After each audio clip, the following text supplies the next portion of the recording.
后来继续来看，这个法务部为着要重罚啉酒开车的，所以提出着修法。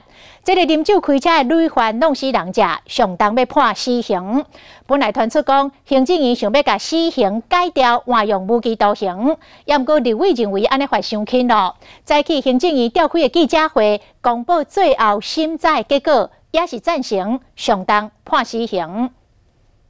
酒驾！受害者家属真伤心，酒后开车悲剧一再发生，法务部提出修正草案，酒驾累犯致人于死，相当处死刑。